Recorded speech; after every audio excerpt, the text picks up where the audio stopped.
because Shay wasn't able to make it in, so I'm handling it. We're making some modifications because my laptop won't connect to the monitor, and they need to be able to show their presentation to those that are here in person. So we're modifying that. But without further ado, Yvonne, you're going to introduce yourself. Yeah. Jason. I'll start real quick. So Jason's going to start and kind of introduce himself, introduce Yvonne. I'm going to take my background off so y'all can at least see him. And then I'll probably put the laptop Okay. facing you. Okay. And then Facing once this way. I do that, oh, there we go. They can see. There we go. And then what I'll do is I'll drive. Okay, good deal. We're ready to start? Once we're ready to get going. But yeah, go ahead, Jason. So, hey, everybody. Look forward to you in the room. How many do we have online? 5. 5? Okay, Yeah. so 9 of us here today. Great. First of all, thanks for allowing us to come in and speak to your group. Means a lot to us too as we form this partnership. I'm Jason Smith. I'm a mortgage manager. Have loan officers scattered throughout the city. I'm here to assist Yvonne today. I've been in financial services about 32 years, been at the credit union about 7. So that's who I am. So here's Yvonne. Hi, I'm Yvonne. I am a loan officer, and like I said, we're kind of all over the place. So I'm technically zoned out in Baytown, but I travel anywhere. I mean, people ask me, could you meet me out at Westheimer, or could you meet me out in the Woodlands? And we can always coordinate with people. But I've been with the credit union for 9 years and been in mortgages for about 11. So been doing it some time now. Credit union world, I've been in the credit unions for about 20 years. So very, very credit union to the core. So we'll Hello, Yvonne. Here. So what the credit union's big at is, helping people navigate their financial journeys from everything from checking, savings, mortgage, auto, business loans, insurance. We have our own insurance agency. But what we like to do, we have these core values as employees of bringing empathy. It's really instilled in us to have empathy along with our members, our employees. Taking accountability could be good, accountability, successful things, but it might be, hey, I messed that thing up, but we, take the accountability. Change, gosh, we're all in change, right? I mean, I think whether you're in the real estate side, the mortgage side, or whatever, it's embracing change. We have to be able to embrace change. And then what was the last one? Have fun. Have fun. Yeah, I forgot to have fun. I'm all business a lot of times. So yeah, and the fourth one is have fun. So we actually have a lot of fun in our group meetings with my team and as the whole credit union and mortgage department. So all right, I'm ready. Y'all tell me what to do. do. Go to the next maybe slide or two. Next one. That one I just kind of covered. Okay, so who are we? Let me ask those online, those here. Who knows TDECU? Who's heard of TDECU? Heard of them. You've heard of it. You've heard of it. Okay, never heard of TDECU. Let me take a step further. Who's done any mortgage business with TDECU? Anyone? Yes. Let me ask you, how was your experience? Oh, it worked out really well. Buyer is already a member. So as far as loan qualification, it was a seamless process because of course you had all the information there. Right. So it worked out well. Good. So it makes me think of something. They don't have to be a member to apply. Okay. We get issued the pre-qualifications. You go out and show them your homes.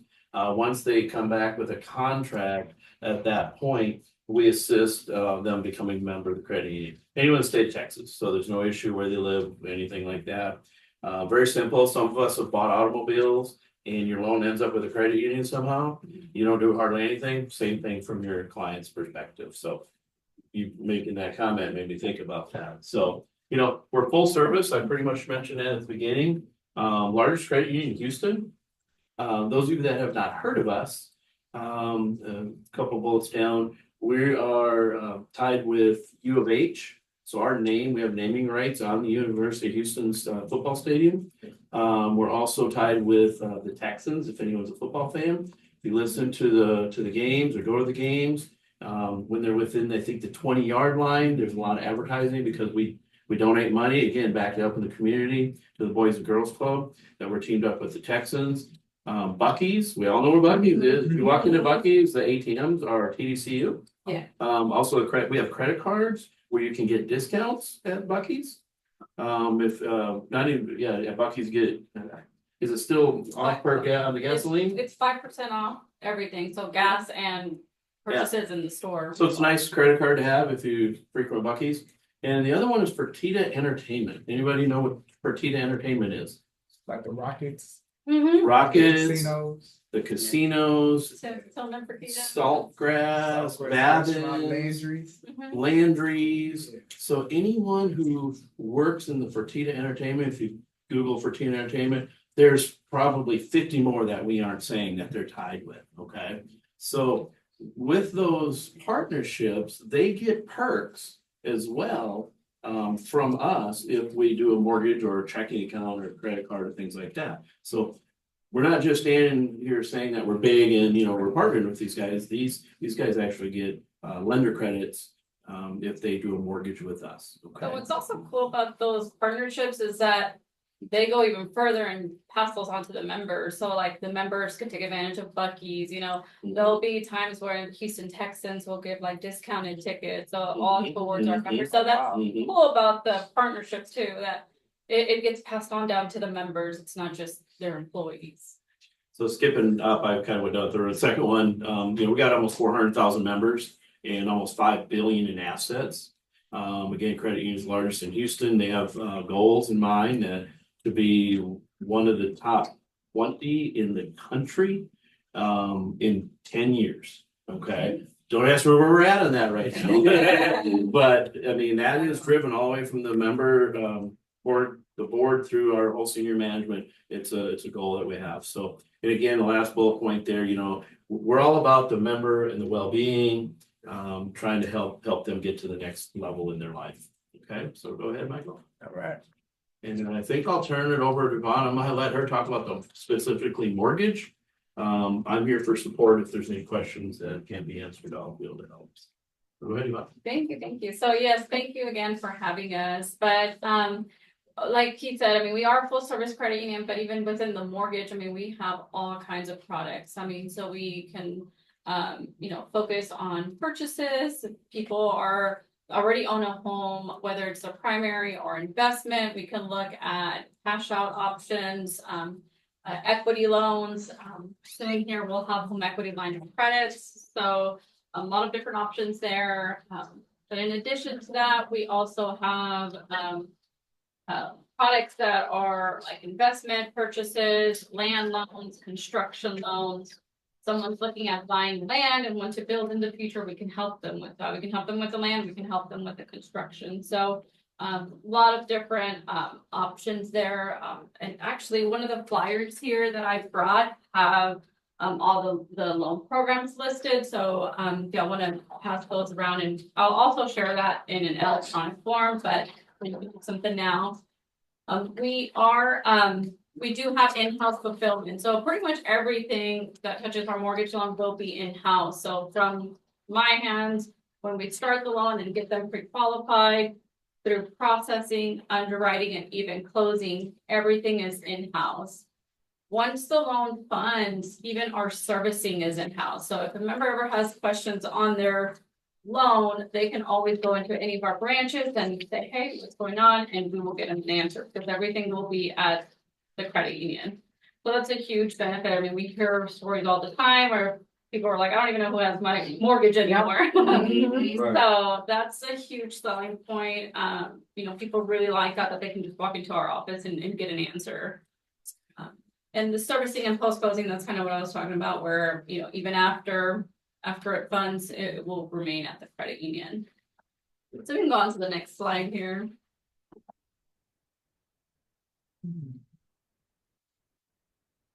Not bad, child. There we go. So who we are and what we do. So we do have a huge goal to have fast turn times. We can speak on the turn times that we're aiming for. So what we do is everyone in mortgage is on a scorecard, like a report card. And everyone, there's a goals in place as to the time your client signs our intent to proceed, our docs, to the time we get the closing documents, the title. So right now we're running around 24 to 26 days. So, but keep that in mind, depending on your measurement date, what you're starting with and ending with. So, you know, when I say 24, 26 days, doesn't mean that, you know, we get a contract that says 24 days because we've got days at the beginning and days at the end to deal with. Okay. But yeah, we're constantly measuring that and trying to find processes to improve that even more. So Yeah, we're always trying to beat our time. So that's why I wanted to mention, like, we're always trying to beat our time. Even if we get down to 23 days, we want to try 22 days. So Yeah. that's always, we're always trying to beat that. So I'll always focus on that. Centralized operations, kind of talked about that, where everything is in-house. Competitive interest rates. So I mean, that's exactly what it sounds like. We're always trying to be competitive with other competitors. Now we do have a couple programs, if you will. First one is what we call relationship-based pricing. So someone who can get a TDECU insurance quote from us and set up escrow or auto pay can qualify for 1/8 of a rate reduction. So very easy to do, which a lot of people are going to do anyways, and they can take advantage of that rate. So again, kind of trying to stay competitive with those rates. But also in addition, we also have a rate match guarantee. So if someone does come to us and say, hey, I've looked at ABC lender and they're offering me a better rate. We ask for a cost scenario from them and we'll see and compare apples to apples and see where we're coming in higher, if there's anything we can do to meet it or beat it. So we'll never turn anybody down. Can't say yes to everyone, but we'll definitely look at all options. And the reason we've got to get some from another competitor is compliance, right? I can't just give you a better rate than I can you over here. We have to justify why we're maybe giving a better rate for equal housing or credit reporting, all that. So go ahead. And the last tier, low cost. I mean, we have some programs that are called Streamline, where our costs are very minimal. And then we even have some products that I'll go into in another slide where there's no origination. So we're always looking for ways to help those costs, and bringing down those costs at the end of the day will help our member. And the reason we did that was, think of what's been happening now. We can't control rates. To a point, we can't control pricing of houses. We can't control what insurance and taxes are doing. It is what it is. But as a credit union, we can control our costs to try to help this to be more affordable to get into homes. So we can't control that payment so much other than in the rate, but we are able to control what it costs for them to get into the home. So that was the goal of the credit union. That's a lot of what we do when we formulate promotions and products. What can we do for the member? Well, we can go on to the next slide here. So this TDECU Mortgage Simplified app, this is actually a really neat tool that we have, and it's completely free. What's really nice about it is that it can be co-branded to each individual. So each agent will have their own link with their headshot and their Brooks and Davis logo on there. And you'll be able to share this with any of your clients and say, if you're ready to apply, here's the link to apply, and you'll get real-time milestone updates. So the moment that they download the app, they apply, the moment it starts going into fulfillment and underwriting, both you and your client will be able to get those notifications. So it's really nice tool. It has a lot of different features. I mean, you can upload documents. So to the member, it'll look like they're just taking pictures, but to us, it's going to come in as PDF documents. So it's really nice and clear. There's like mortgage calculators. You can kind of get an estimate for payment. But like I said, what's really cool is those real-time milestones. So it'll all be co-branded with your information, my information, and then of course the member will have their option to fill in those details. So, and again, that's completely free. Really, all I need to get that set up are just emails and headshots, and then we'll get that set up for y'all. So one of the biggest things we always hear in our industry is communication. You want to hear from the lender, what's going on, right? This can help facilitate that, where it's real-time milestones. for you. So, You can go on to the next slide. I have a quick question. on yes, Yeah. bring questions on. We like them. So, because I know I had already, I think, referred someone to you. Mhm. Do I just download the app? Is it something you can send me from where they are now? Yeah, so I'll have to double check that. I might be able to add you on there because he's already in the system. So we'll just add you on there and that way you'll get Rolex. So we have a client that applied outside of this. Yes. Yeah, you can add her somehow. Yeah. There's a way to do that. Yeah.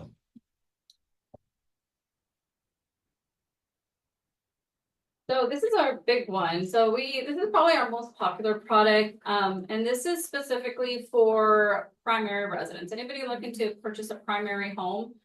Very important that a lot of people think it's a first-time home buyer. It's not, it doesn't have to be a first-time home buyer. It could be somebody that already owns an existing primary residence or is their fifth primary residence they're gonna purchase. That's fine. As long as it's gonna be their primary residence, we can do a no money down option. Really, really nice because we have 100% loan that's a fixed interest rate. And then we have 103% that's an adjustable rate, but we can roll in some of those closing costs into the loan. So it really helps with bringing very little, sometimes nothing out of pocket. This program has no origination fee. So this is a huge selling point on this one because all they'll have are pretty much $100 admin fee from TDECU and everything else is going to be third party. So title company fees, appraisal, survey, everything third party. But as far as from the credit union, it would just be $100 admin fee. Yep, so no underwriting, no processing, Yeah. no closing, no origination, nothing, $100. And this is one of the things earlier I mentioned where we try to make it more affordable for the client and the buyer, right? We can control out of pocket. And so we wiped out our origination fee for this product. Let's do. Is there a maximum loan amount? Yeah. Yes, it's a really random number. I think it's like 766. It's the conventional Yeah. limit. It's like 677 or No, it's something. like seven something Seven now, something? 760 something. I don't remember This what point. it is, but it's way up there. Okay. Yeah, there's no income restrictions as far as like minimum or maximum. I mean, it could be somebody that makes a ton or barely makes enough. But we are looking for that 45% debt ratio. So that's the key there, but no income restrictions or limitations. And there's also no limitations on where it's located. It could be anywhere in the state of Texas. So as long as it's primary, we're good on where it's at. Key thing there is going to be appraisal, right? It just has to appraise for what we're financing. But no restrictions on that. The next bullet point there is regarding the rolling in some of the closing costs on our 103% loans. Like I said, that helps bring very little out of pocket. Another very important and very huge selling point is no PMI. This one does not have PMI. So even though we're financing 100%, we will not require them to have PMI insurance. Minimum loan amount does have to be 85. And the minimum credit score is 660. So, and I need to talk about the no origination fee. So again, that's actually just rolled out about a month ago, maybe. Sure. So it's very new and it's already helped. I know a lot of people. So another way we can really save members some money there at the end of the table. Yes. Is there a higher interest rate that goes along with this? Yes, for the most part on our no money downs, we'll see a little bit of higher interest rate compared to like a conventional or FHA. On average, it's about like 0.5%. Maybe around 0.5%. What we do is if they apply to us, a lot of times they know FHA or conventional. Obviously, they don't know this because it's specific to TDECU. So what Yvonne does, she gets them on the phone, kind of figures out their needs and their wants, and she will show them a cost scenario with this. And she'll show them a cost scenario with what they've requested. So maybe they wanted FHA, maybe they wanted 5% down conventional.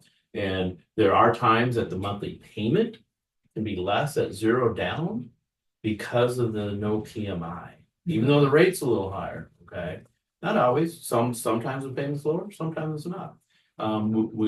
So yes, to answer your question, it is going to be a little higher rate than if they did one of those other two, but. This isn't always used for people that are limited on funds. I mean, how many times do we see someone that has hundreds of thousands of dollars and wanted to put 15-20% down. And we show them this and like, oh, wow, I want to keep my money in the bank. I'll take your zero down. You know, so that's why we try to give them their options and explain their options so they can understand them, and then they make that decision. Mhm. More questions on this? Like I said, this is kind of something that might be new to a lot of you folks. Anyone online have any questions? How do we know if Yeah, they I'm do? monitoring the chat. Okay, Any questions so far? okay, Brings me back to your initial question when you asked if anybody worked with TDECU. sure. My buyer, when they closed with you all, their interest rates were substantially higher than they are currently. So what I'm looking at right here on your form is that streamline refi. Mhm. And I know that might not be really relevant to everybody in the room. Sure. But if you could just go over that really quick so that I could pass this information on Yeah. and see about if we can get them for cheaper money. Yeah, man, that's why they're here, Rick. Yeah. Yeah. I don't know This everybody will help them in too, you know, your Yeah. question, they might run into later. Right. Like you That's a really touching good on- question. I was actually gonna follow up from Jason to kind of touch bases on that. So any loan that we offer, so whatever loan that your client is under, we are able to refinance our own loan. So in the future, if rates do come down, they can look at refinancing and we can help them with the refinancing option as well. We have traditional conventional refinance, but in addition, we have that streamline you were looking at there. What's really nice about that is that it has it really try to cut some of those costs involved for a refinance. If we do a traditional conventional refinance, you're probably looking at the closing costs the same like when you purchase. But that streamline, I mean, really cuts it down. Like maybe $1,800. Yeah, total at closing most. cost. The reason I wanted to ask is because with him being a member previously, Mhm. getting a home loan was pretty simple. Yeah. And there was some perks that came along with that part. Yeah. And I'm trying to see, is there gonna be similar advantages to refinance, which you all, to your point, because you can't always refinance with the same people who you did the original. Yeah. Right, we Yeah. can do that. We can refinance us at our competitors too. If it's at a competitor loan, Mhm. which you probably wouldn't see that, but just so you know, if their loan is at a bank or something, we can do it. The only thing I would say, you know, if there's any catch at all, and I'll throw that out right now, is the loan size. Mhm. And on a streamline, and it's based on some regulations that we have to follow, based on this, why we can do a streamline, and it's exactly. It's $249,999. Like it can't go over the Can't be at 250. 250 or above, Yeah, because then the regulations change, okay? So if your client financed around 250, they might be ready for it. But we can refinance. If it was over 250, we can refinance it. It's just that it will fall under a traditional conventional Right. refi. Right. So, and a lot of times it still may make sense if the rates did drop significantly. So, we always say at 1.5% to 2% lowering your rate, it's gonna make sense even if you're paying closing costs. Sometimes you can have 1%. Yeah. If the rate they have now and our going rate now is 1%, sometimes that makes sense too. In refinance, I've always said it's all about the numbers. You know, it's a numbers game, you know, does it make sense or not? And again, Revon can show cost scenarios to them and explain what that would look like. Even switching terms, like he bought it a couple years ago, I'm assuming, so we did a 30 and even switching it down to a 20, you save them a ton of interest. I mean, just looking, even if it's just a little bit of a rate change and just lowering that term, you may see a huge savings in interest paid. So like I said, it's all numbers. I mean, we can play with all those numbers and see what makes sense for them. Okay, appreciate it. Good, thanks for the question. Any other ones on that? Question? No? If you have them later on, you have Revon's contact, so please ask. All right, next slide. Next. So here, I kind of touched base a little bit on this where we offer investment and second homes. Anything that you see on this slide right now, we're all considered in-house products. So none of them will have PMI. So anything that TDECU offers that's not your traditional conventional FHRVA, we will not put PMI on there. So even if we're not talking about, you know, putting 20% down payment, that's going to be savings there right off the bat. But we do offer jumbo loans that go up to 2 million, land loans. With land, we get that question a lot. I mean, we have financing for if it's like your normal lot and block property, or we're talking about acreage, I mean, tons of acres. So anything from one extreme to the other. The biggest difference on the types of lots or lands that we're talking about will be the down payment requirement. If it's like a lot and block less than 5 acres, we could do 10% down. If it's something bigger than that, we would be looking at 20% down. But great options there, especially somebody that's looking like in the city or something like that. We have some great options with low down payments.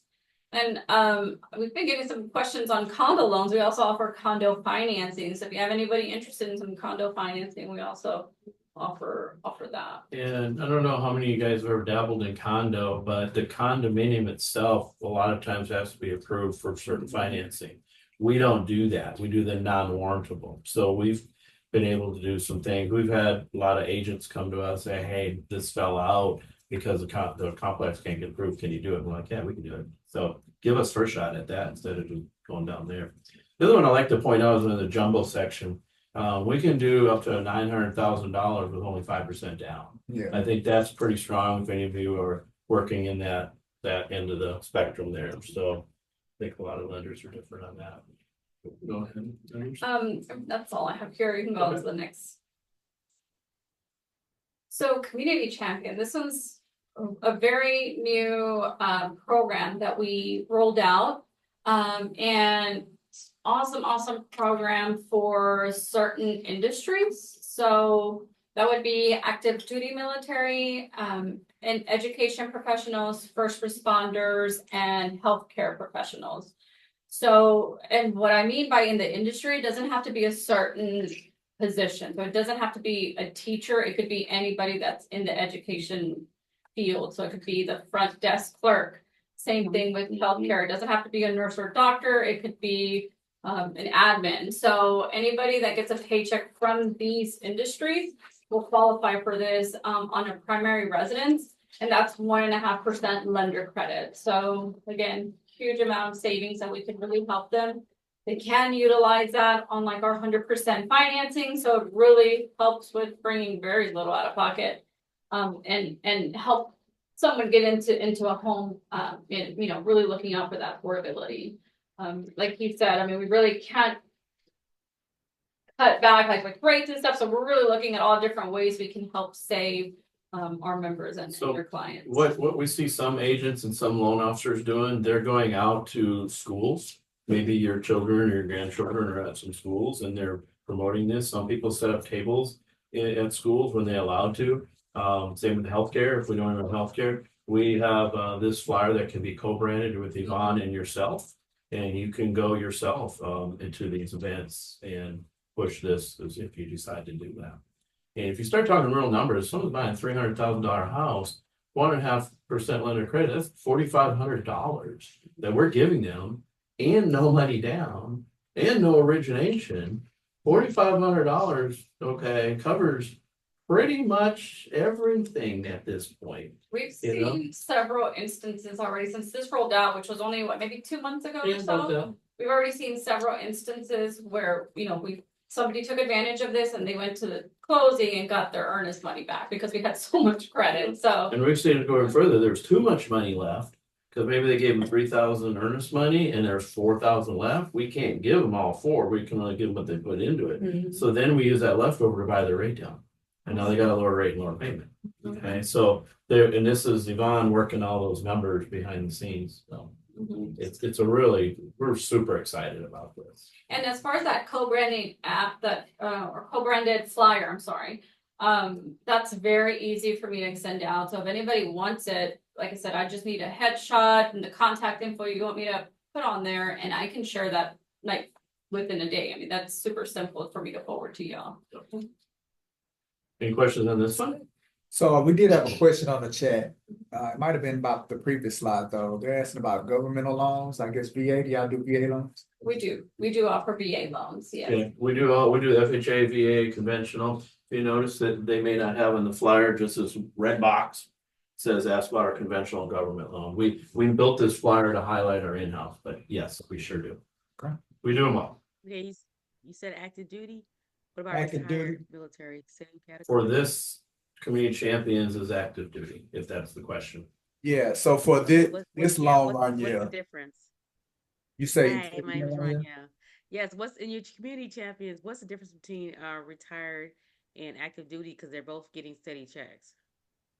So, okay, so her question is, what's the difference between retired military and active duty military if they're both still getting checks? So the active duty is literally still enlisted, okay? The retired is just that, they're not enlisted anymore. That would fall under like a VA loan at that point, or a zero down. But a retired military does not qualify under this 1.5% limit. And another thing I want to make clear, because Qualify for what? a couple of people have asked me before, they think this is just one loan program. This is just like an incentive. This is not like a loan program that it would be like a community champions loan. Yes, No, so that's this is just just your incentive. a credit that they're gonna get. So they can still choose whether they want to do the 100% loan, the FHA loan, FHA. so any loan this They will go still on. choose their loan program. This is just a credit that they're gonna get. So Yeah, Roniel, they're that's what I was wondering saying, about on that page. But the page prior is really what I was asking about. The slide prior to this one.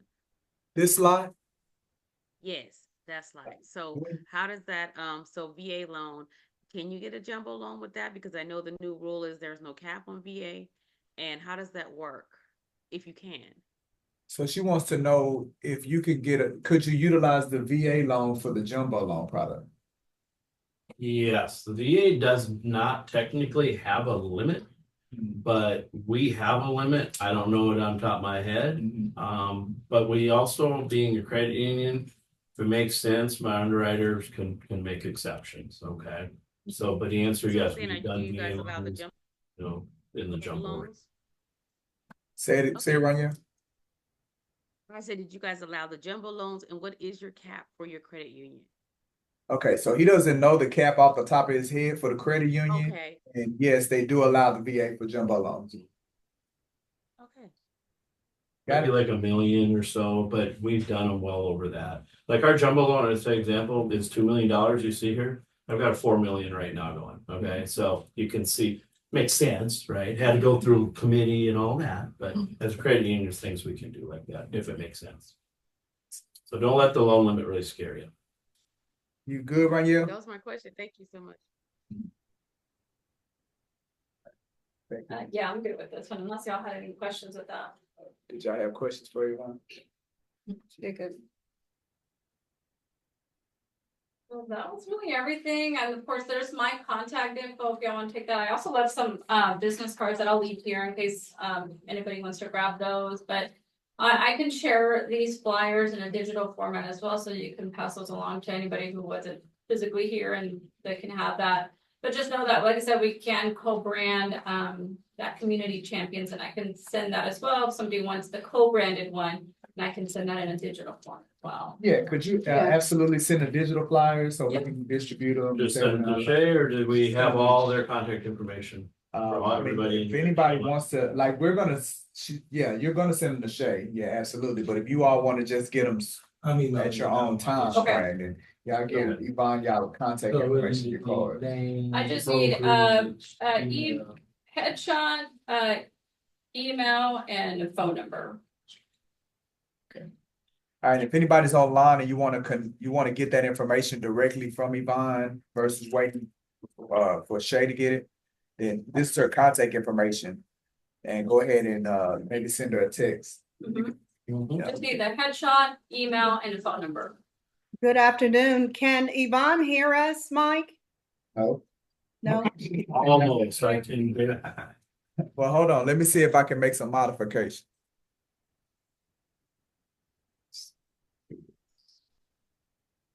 Yeah, I heard the question. See, it's gonna make it sound fun. A little reverb there. Just wanted to give Yvonne a shout out. This is Kim Stubblefield. Good to see you back in the house, Yvonne. Hi, Kim. She's so sweet. Okay. All right. Anybody else? Anything else? A side question. So I sent a client by the name of Barbara Carter. Yes. So I saw all the interesting, like the community campaign things. Is that something that she could have looked into to maybe being able to qualify, which you wanted to qualify for. I do remember her name, I just can't remember her line of work. What Okay, is she? she worked at UTMB. Yes, yes, so yeah, she'll definitely be able to take advantage of that for sure, yeah. I'll talk to you like. Yeah, I'll be here if you have any questions. Anybody else? Well, it looks like they enjoyed the food. Yeah, I hope they enjoyed the presentation too, but the food's first. But no, we really appreciate. Again, thank you too. Yeah, we really appreciate you all coming on. Like, this is the last time y'all are gonna see. This is an ongoing relationship that we're working on with TDECU, and I think there's some other incentives, some kind of MOU that we're looking to sign on with them. But great products, great flexibility, and look forward to continue to do business with y'all. Awesome. Good deal. All right. Yes. All right. Well, thank you all. You have your meeting after this and we'll take off and you guys do your thing. All right, I'm gonna do, so y'all give me a moment that's on Zoom to make some modifications, and then we'll jump into the next part of the training.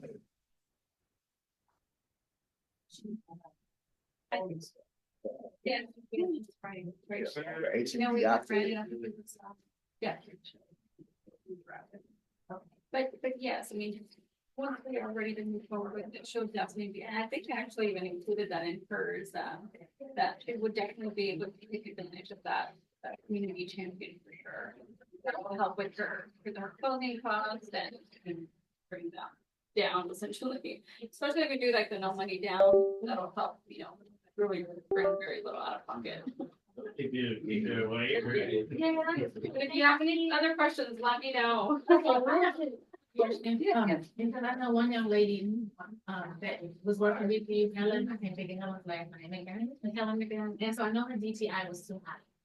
Is it, and I think she said she's supposed to be contacting you soon, and they said she was working on that, did you remember that? Not at the top, I do remember the name as well, I can't remember the top of my head where we left off, but I can look on that one as well. Okay, so I can just text you or? Yes, of course, yeah, my cell phone is on there, I think it's under, it's under the C, sometimes they put M, but, Okay, but yes, you just text me and I'll look into it as well. okay, thank you. Thank y'all, I appreciate it. Thank you. Bye, everyone. Thank you, Jason. Thank y'all. If you need anything, just reach out. Now we have to stay more for you, right? Not for the good stuff. After I was. No falling asleep. Didn't realize we was gonna have all of that. All of it. Oh, I didn't, well, once she said, hey, did he send you the presentation? And I was like, let me look. And I was like, he was like, oh, it should be like 2 or 3 slides. I'm like, oh, it's 10 slides. That's when I started making my modifications. I say, yeah, so I'm gonna have a little less time. Let's see, something right here.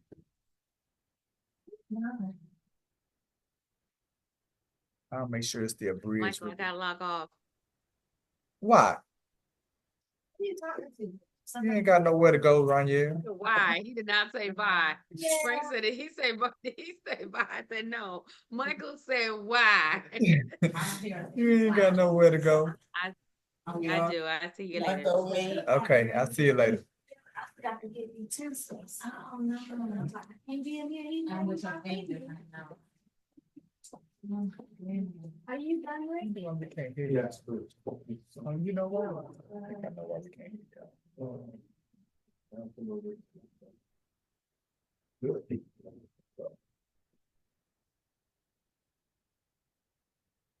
Somebody on Zoom say something. Hello.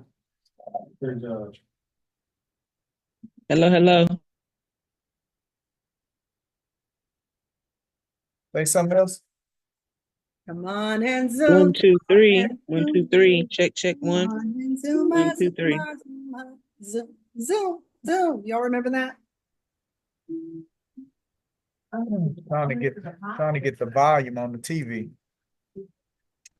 That's what I was looking for. I'm on our refrigerator. Okay, that's cool. So it's not over. All right, somebody say something.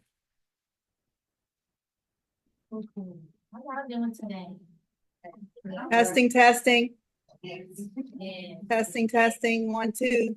All right, I'm gonna look dry. One, Thank two, testing, testing. Yeah, it's nice and cool out there. 1, 2, 1, 2. Mic check. Yeah.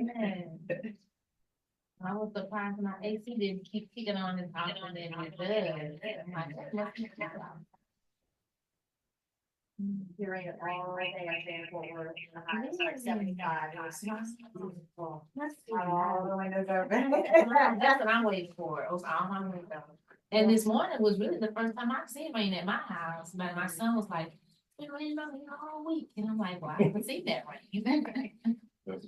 Mhm. Yeah.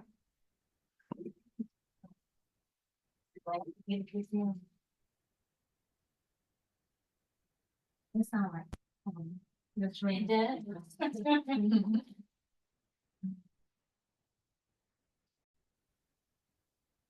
All right, y'all ready now? Oh, yeah. Y'all go to the bathroom, make y'all stand up, do some push-ups, some jumping jacks, get the energy going. Oh, yeah, we might. do that. Y'all might need to get the energy going. Oh, Mike, I found one of those, you know, that telephone thing, the little thing that's sitting inside the phone? Yes. Except I forgot to bring it. Come on, right. Come on now, Laverne. I was about to call you right here. I went to some kind of event and they had one. I said, oh, this. I sure appreciate you thinking about me. Except I got a lot of stuff I'm moving around, so I gotta find it. It's in my house though, I know that. And that's all that matters. That matters. But it'll take its way to my car and then to you. All right, somebody say something. Testing, 1, 2, testing. I'm Mic trying to check. all right, keep talking. So these. Keep talking. Come on and zoom. Come on and zoom. Come on and zoom, zoom. Throwback. Yeah. See, I was like, I don't know why it wasn't working, but I got it. It's working now. All right, so because I can't connect internet wise, I'm gonna have to sit down. Y'all got to see me sit down. Y'all know I don't like doing presentations sitting down, but we're gonna make it work today. All right, y'all ready? Yes. Gotta look at my leadership. Look at my leadership. All right. So today we're gonna be talking about luxury purchasing and investing in real estate. So how many people that's an interest to working with luxury clients or investment clients? Yeah, 2 hands. All right, why is that so attractive? Like, why is that so attractive to y'all? And y'all can comment online, on the Zoom as well, because I have y'all up so you can unmute yourself. Why is that so attractive working with luxury or investment? Because they know what they want. They know how much they want to spend. Probably, they're already probably pre-qualified, already have the type of credit score they should have. Okay. Larger commission. Larger commission. Oh, it's about the money? Yeah, of course. Well, not necessarily, Mike. What I like about working with the luxury buyer, can you Go hear ahead. me? What I like about working with them is that they seem to know what they want. So as realtors, you also need to know more about the luxury product when you're selling it, because these are serious buyers. They serious. Them first-time home buyers not serious, Jay? They're easily shaken. I'm not saying that they're not, but a lot of them don't really necessarily know what they want either. I got you. And you can kind of BS a first-time buyer, but you can't BS a luxury buyer. Okay. All right, now what about investors? Like, okay, so that's the luxury buyer. What about working with investors? My favorite. Oh, Lisa said it's her favorite. Why? Why is it your favorite? It is logical numbers to them, not emotional. So it's just very transactional. Yeah. What I experienced. Yeah. All right. Who else? Investment buyers. Who works with investors? You work with investors? No. You know, I'm gonna say. Probably buy something from you later down the line. Yeah. So anybody don't like to work with investors? Sometimes I am on the line because some of them are maybe it's just one that just gave me a bad taste. What they do? She wanted to. It was all about the option period. Okay. And they don't have to do option periods, right? Well, they don't have to, but they ain't trying to pay that. They ain't trying to give the earners money. And so it was just a lot of miscommunication. Uh-huh. And then end of the day, when she was cussing me out because there was no communication, I'm like, I gotta deal with you. You can walk. Okay. And so but the seller's agent didn't like that because I had brought the investor. Okay. Now her husband on the other end was like, calm down, it's okay, we're gonna get through this. And I'm like, will y'all figure it out? Yeah. Then I work with y'all. All right. So one bad apple spoiled the whole Yeah, bunch. it did. So, but in the meantime, that being said, I have had quite a few since then That worked out. that I've talked to. Not any worked out just yet. They tend to not wanna sign exclusive paperwork with. Yeah. How does that make you feel, Mark? It makes me feel icky, because then you have to trust them, cause I have worked with some that, you have to wait to see if they perform. Yeah. To be like, okay, well, you did me a solid last time. We're gonna make you happy. We're gonna make you Yes, make you work. but I don't like the uncertainty. Okay. They don't wanna fill out like buyer reps. Work with look at her. Look at her. Trying to sit outside. How you do it Y'all make her come based inside. off the property itself? Oh yeah. That's how you do it. So then based off the property itself, I guess it's a matter of knowing that person and trusting. Or No, yeah, that's not. if it's just on the property, you have the You paper, already but just have that. everything. They'll have multiple agents looking for properties, whoever finds them, what they're looking for, It's who that that's works what with. they'll sign with for that property. That makes Because it sense. sometimes you need multiple at once. We don't like that, Lisa. We want commitment. They want a commitment from us. We want a commitment. We want a commitment from them. That once you get on that property, usually you can get them on the flip side when they're selling, you get that too. Yeah. What was the original question, Mike? Yeah. Do you like working with investors or not like working with investors? Oh, I thought you were thinking more of like the luxury. I'll let you. No, we did. Had that. Where you been? No, I mean, you didn't ask, you like to work with luxury. I did ask so that. why? Okay, well. Where you been? You zoned out? out? Rick zoned out. Working, I gotta do, I'm trying to multitask. Nah, I mean. No, it's different. The thing about it for me, I can open it up. and there's challenges and everything, is that my quote unquote luxury buyers and leads in that sector have not always been organic leads.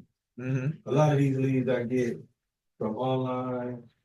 Somebody may check out the pod, reach out, email, that type of thing, and then it's always then 2 layers of due diligence you gotta go through. Because when you catch an online lead, they all gonna talk about $1 million. Yeah. That's the way that they feel like they get your attention. So, and then let's say they are actually in line for a luxury property, 750 or above. A lot of times they don't go through traditional lending resources. So when we get first time buyers, getting them qualified for a loan, we pretty much can direct or advise where they go to for the money. With these people, they're gonna come up with their money wherever, however. And even though they may not necessarily want to disclose, to your earlier point, they want a lot of commitments on our end as professionals. But as clients, they don't have to commit to us, to Mike D's earlier point. Right. So that's the challenge in working with those clients. Now, you ladies are all very talented people, and y'all might just have millionaires in y'all phone hollering at y'all about, no, seriously. So like, I get mine out the ethos. So when you're doing with that, I'm dealing with stone cold strangers, as opposed to warm leads or friend of a friend, that type of deal. Yeah. So to Mikey's earlier point, that's why I wanted everybody to get their thing out first. Because mine is kind of like, almost like a if and when, and I don't want to sound defeatist, but there's an extra level of due diligence that you got to go through to not only protect your interests, but to also protect theirs. Yeah. Because a lot of times, like we have this lender, people who can afford $1 million properties, they can get hard money. They can have different investment firms. They could be dissolving a trust. And all that come with different paperwork from different people. And I can't claim to say I've seen everybody's trust paperwork. And people now, unfortunately, can dummy anything. Yeah. They can produce bobo anything. So before you get extra, oh my God, it's all those layers. And Mike gonna go into all this in the training. Yeah. So let's talk about some fundamental stuff first, right? And a lot of times when I'm doing these trainings, I typically start off with, making what they say, keeping the main thing, right? whether you working with investors, luxury, first-time home buyers, commercial, rentals, apartments, at the end of the day, what ultimately must happen for you to make money in this business? The transaction must close. No, no ifs and buts about it. So it don't matter what category we talking about, right? If a transaction is not closing, that means you not what? You are not getting paid. So before we go into the the secrets or the strategies, or we put our emphasis on luxury or investment, we always got to remember, and we always like that has to be our North Star. Like, is this thing going to close? Can I get this thing to close? Can I get this thing to the closing? Because that's the only way that you get paid. Do we get paid for our time invested? No. Do we get paid for our time invested? No. Because like you go to your job, you punch that clock. In essence, they paying you for what? Come on, say it now. Because I mean, look, because sometimes we approach the business as if we getting paid for our time, right? And we forget about trying to be efficient and making sure that we're intentional about how it's being invested. We approach it like it's a job, as if somebody's gonna cut us a check in 2 weeks because we just showed up. And that's just not how this works. Sometimes what I'll do is when I get paid at the end, Mhm. I'll start dividing how many hours did I put in. So you see what happens. So I can see what happened and how much did I actually get paid and how Right. much I should have got paid. Right. Not necessarily for that transaction, but for any transaction I do. Yeah, absolutely. So you gotta look, it's gotta close. We gotta navigate this right here, right? So how many of y'all have seen this? How many of y'all have seen this? Yeah. Good, that's what I'm gonna say. That's why I keep showing it to you, because y'all don't be paying attention when I show it to you. This is we call it the real estate professional success formula, right? It just breaks down the 6 areas and the 6 concepts that you got to navigate to get to that closing. It's one thing to say, we don't get paid until we get to the transaction closed. But then it's a whole nother conversation about, well, how do you get to the close? How do you get to the closed transaction? I don't know about y'all, man. When I first got into this business, I felt like once somebody said, I want to buy a house, I won the lottery, right? Because that's all I needed. I needed the lead, right? I need the lead. Even when agents are interviewing for Brooks and Davis and hey, you get leads, like we feel like that's the holy grail, giving leads. When there's all these different layers that has to happen before that lead. I mean, a lot of times they're not even a lead, right? Once you go through the vetting process, right? So before we even get to that conversation, we got to remember that the lead, the attracting part of it, is just one portion of the overall thing. Like once we get the lead, we have to vet the lead. We got to qualify the lead, right? And then that's where that lead management thing that we've been talking about a lot lately, and we'll see that on the next slide. Like you got to become skilled you got to become skilled at attracting the business, but you also got to become skilled at quantifying and qualifying the business, right? Then you also got to become skilled in converting the business, which is getting them to agree to use you. Just because somebody is willing, ready, and able to do real estate, don't mean they'll use you. Right. So you got to become skilled and convert it, right? And whether we talking about a luxury client, right? I think Jackie said that, like you can kind of pull the wool over a first-time home buyer, but you can't do it over a luxury client. That's that conversion piece. So you better know what you're talking about if you want to convert them. Just because they want to buy a $1 million, $2 million, $3 million property, and 9 times out of 10, they're gonna have the capacity to do that. The hard part is gonna be convincing them to use you and that you have a level of value and that you're going to be able to guide them through this situation. So that conversion piece is going to be really challenging. Right? And then what did Margaret say with the investors? They don't want to sign no exclusivity with you. Why do you think the investors don't want to sign exclusivity agreements with realtors? Why do y'all think they don't want to do that? Because there's a bunch of them out there. It is a bunch of us. It is a bunch of y'all out there. Cause look at Destiny say they don't need you. They don't need us. Right? Which I guess is why a lot of people, even those that are licensed that do investing, sometimes they think they don't need a license. I mean, right. Yeah, because they can do it themselves without. Yeah, why don't investors want to just work with one real estate agent? So I have two thoughts, maybe three on that. Mm. One is that, with dealing with investors, I've seen that they feel like they can have more than one person looking for them, right? And so it's just the process of finding that deal, because it's a tedious process, right? So if I, to their thought process, if they commit to one.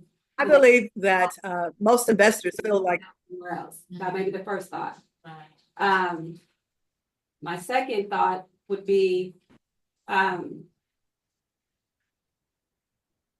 are numbers for number of people, right? And they feel like they can get better numbers going directly to the source opposed to using an agent. Yeah, yeah.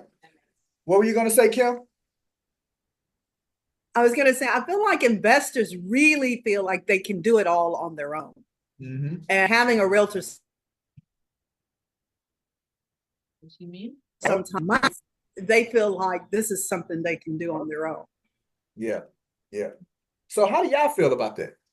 How do y'all feel about an investor feeling like they don't need y'all? That's why they won't sign an exclusivity agreement with you. Ultimately, if they don't want to sign an exclusivity agreement with you, instead of taking it personal, it's almost like you got to hear what they're saying.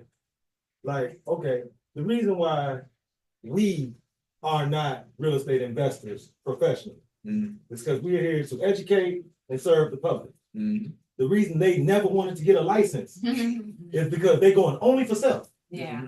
Now, if we continue to give somebody who only going for self all of our energy and talents, when really we supposed to be serving the public, that's our fault.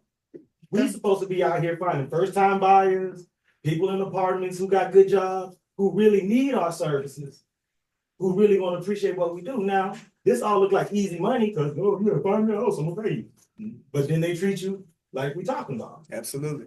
So it's all about what we focus on. Okay. Who else? How y'all feel about investors saying they don't need you? Well, I'm They ain't gonna trying sign your paperwork. I feel like that, one, we're here to add value. So I've dealt with investors where they think they do know, but they don't. And so once you're talking with them, just like in the vetting process with a buyer, right?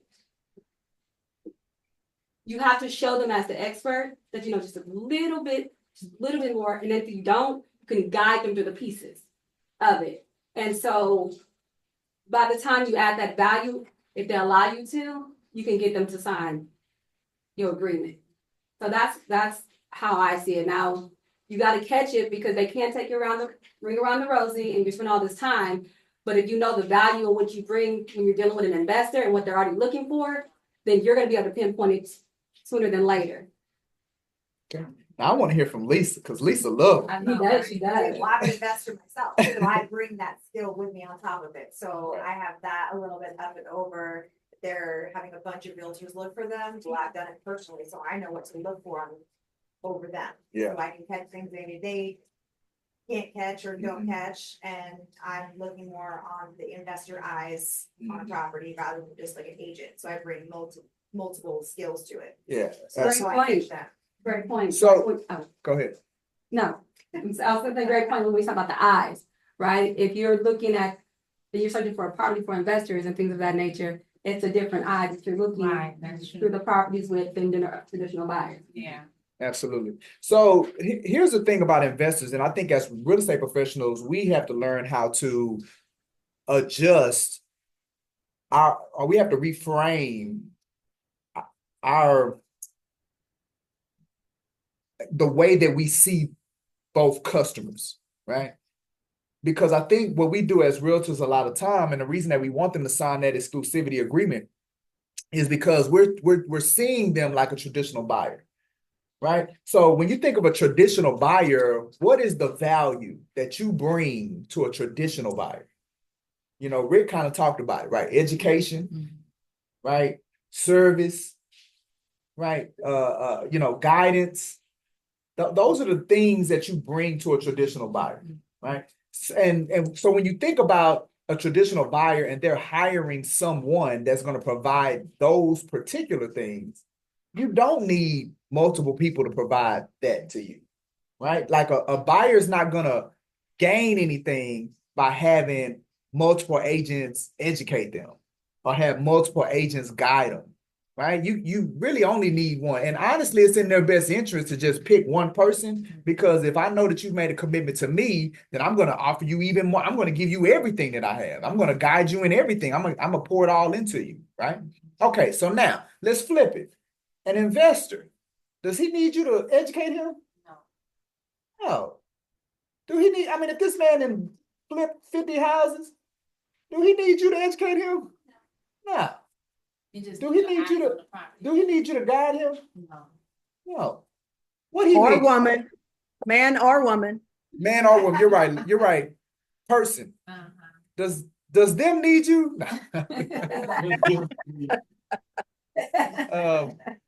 What they want, Lisa? Yeah, What's the value that they want from a real estate professional?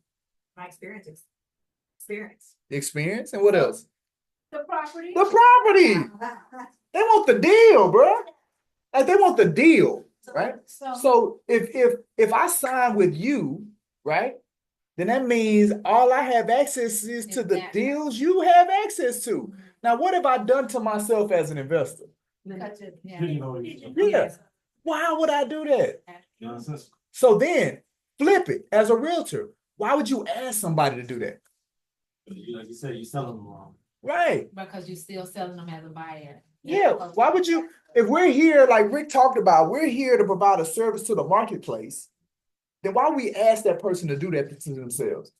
You're going to close yourself out to anything else that you may have access to because I want you to sign my paperwork and commit to me. When at the end of the day, the value that you want, that you need because of what you are, the kind of buyer that you are, the value that you need is the deal, right? So now, if that's the case, and if that's how you're going to approach it, instead of spending so much time and energy trying to convince them to sign the paperwork, what should you be spending your time and energy doing? Getting some properties. Finding a deal for them. And that's when I say you have them sign specific for that property, because you're gonna get an idea, find it, say, I found this, now sign this. Yes. For it. Yes. Now, you think if you did that, you think you'd have a hard time them signing your thing? No, because you already brought them the property. Absolutely not. They're going to be like, man, they can't wait. Yeah, let's get it. If it's a deal, if it's an opportunity for them to make money, because ultimately that's what investors, they're here to buy at a particular price, do whatever they're going to do with whatever they're going to do with the product. And when it's all said and done, they're looking for a return on whatever that investment was, right? And the reality is that as long as they get their investment and they get their return, they don't really care how much money you get paid, right? They don't care. Even if they got to pay it. Investors don't care, because what Lisa say is numbers. That's all it is with investors. It ain't no emotions. That's why a lot of people like to work with investors, because it takes the emotions out of it all, right? Because, I mean, I hate to say it on camera, but man, them emotions can get frustrating sometimes working with people, right? So, I definitely, especially when we talk about this luxury and this investment market, one of the biggest mistakes agents make is trying to handle them the exact same way. And then that's why they get frustrated, right?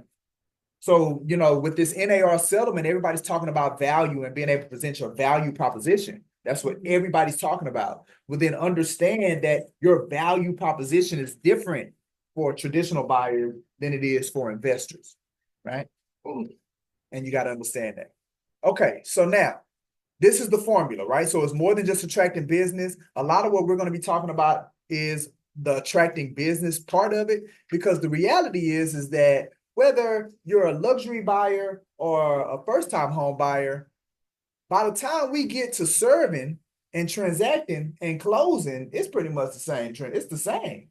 So whether it's $100,000 house or $1 million house, once we get down to showing you properties, once we get down to you use the same 1-to-4 family contract, right? The only thing is different is the number that's on that line, whatever line that is on the contract.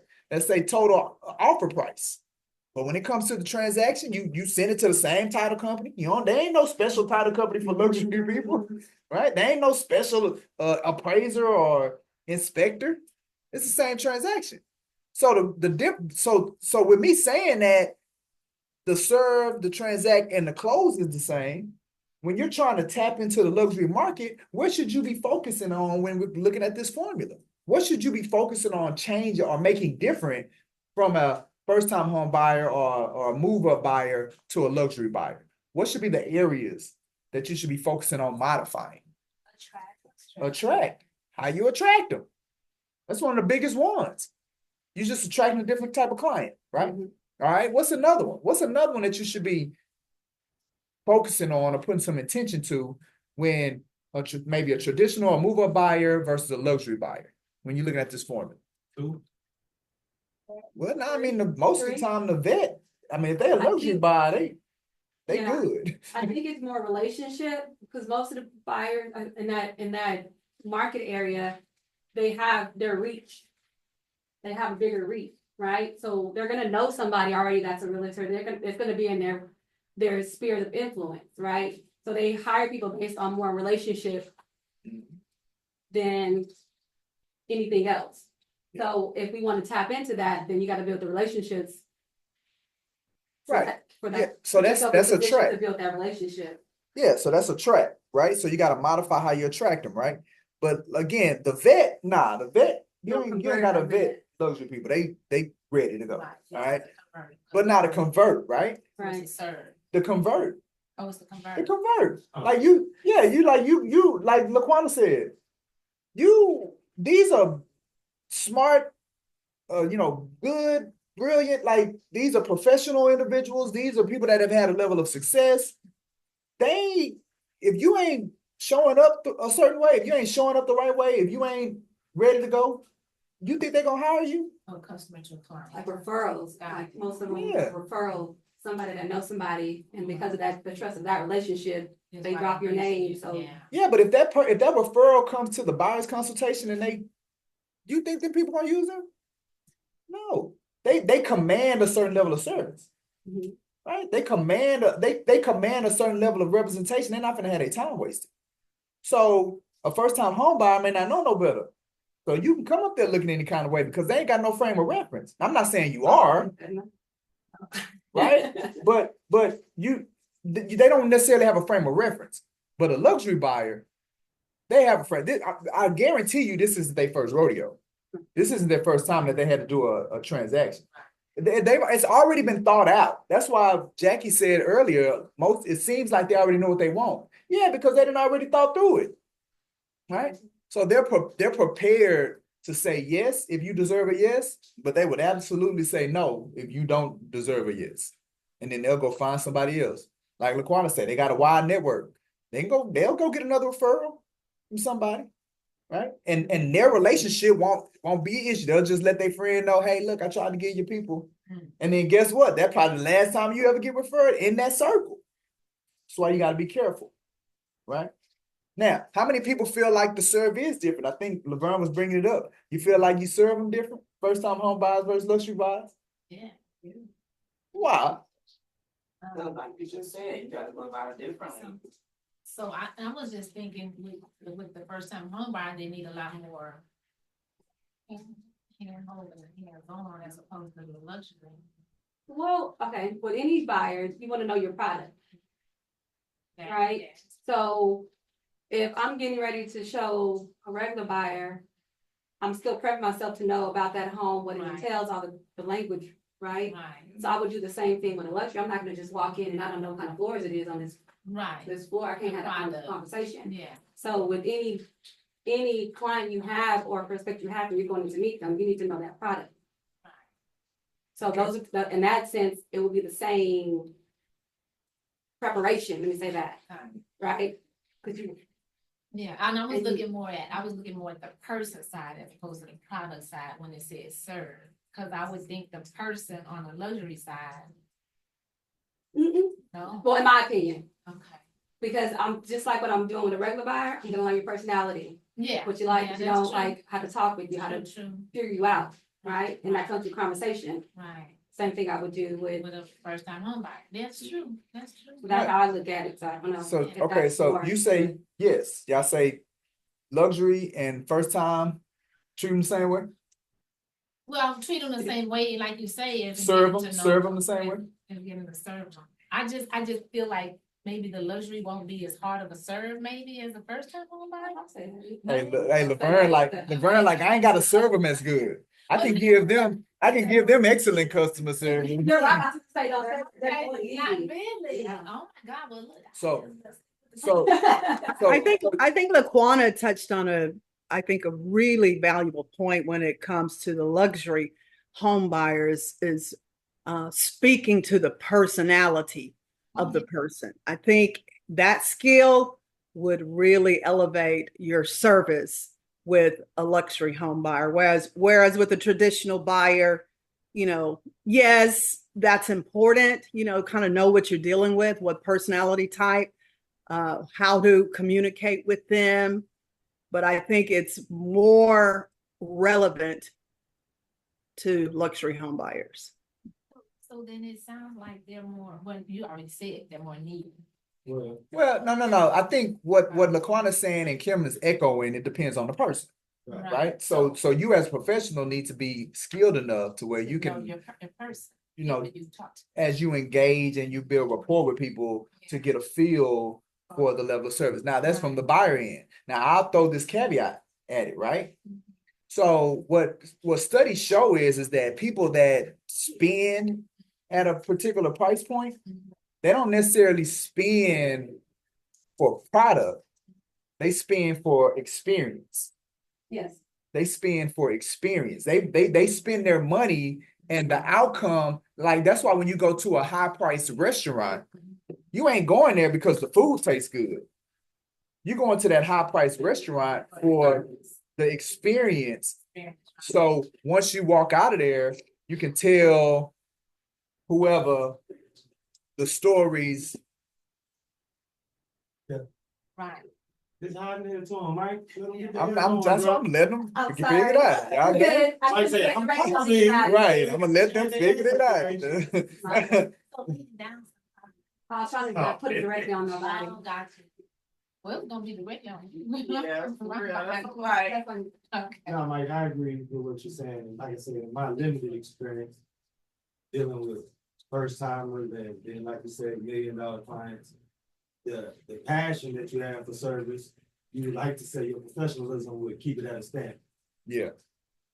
You would like to believe that the potential size of the check doesn't necessarily mandate that I give this much energy versus somebody else and I give less or more.